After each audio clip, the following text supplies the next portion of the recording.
மயிலாடுதுறை அருகே பெற்ற 3 பெண் பிள்ளைகளும் வீட்டை விட்டு வெளியேற்றியதால் மனமுடைந்த தாய் இருக்க இடமின்றி வாழ்வாதாரம் இழந்து தவிப்பதாக கண்ணீர் மல்க மாவட்ட ஆட்சியர் காலில் விழுந்து மனு அளித்துள்ளார்.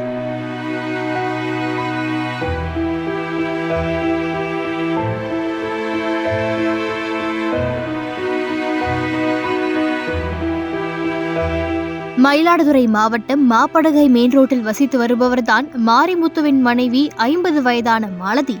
இவருக்கு ஆர்த்தி, நிஷாந்தி, கலைச்செல்வி ஆகிய 3 மகள்கள் உள்ள நிலையில் கணவர் கடந்த 15 ஆண்டுகளுக்கு முன்பு உயிரிழந்துள்ளார். மேலும் 3 மகள்களுக்கும் திருமணமான நிலையில் மாலதி தனியாக வீட்டில் வசித்து வந்துள்ளார். தொடர்ந்து பொருளாதார சூழ்நிலை காரணமாக வீட்டை காலி செய்து கடந்த 3 வருடமாக தஞ்சாவூரில் உள்ள மகள் ஆர்த்தி வீட்டில் வசித்து வந்த நிலையில் தற்போது அவர் வீட்டை விட்டு வெளியேற்றியுள்ளார். மற்ற 2 மகள்களும் தாய் மாலதியை வீட்டில் அனுமதிக்காமல் அவதூறாக பேசி அனுப்பியுள்ளனர்.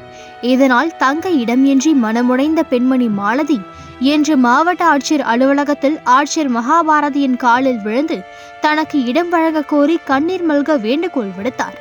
மாவட்ட ஆட்சியர் குறைகளை கேட்டு உரிய நடவடிக்கை எடுப்பதாக உறுதியளித்துள்ளார். இந்நிலையில் இந்த வீடியோ காட்சிகள் இணையதளத்தில் வெளியாகி காண்போரை கண்கலங்க வைத்துள்ளது.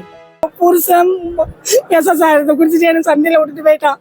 புள்ளைகளை நம்பி நான் 4 கடை ஹோட்டல்ல வேலை செஞ்சு என் புள்ளைகளை வளர்த்தேன். அது இப்ப விஷத்தை குடிச்சிட்டு சாவ சொல்லுது.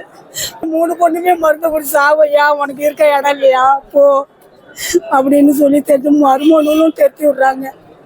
எனக்கு இருக்க இடம் தெரியாம கலெக்டர் ஐயாவை தேடி வந்தேன். எனக்கு தயவு செய்து எனக்கு ஒரு இடத்த கொடுத்தீங்கன்னா இருப்பேன். இல்லைன்னா நான் மருந்தை குடிச்சிட்டு என் பொண்ணை சொல்லும்போது நான் செத்துடுவேன். கவர்மெண்ட் உதவி பண்ணினா இருப்பேன், இல்லைன்னா நான் செத்துடுவேன்.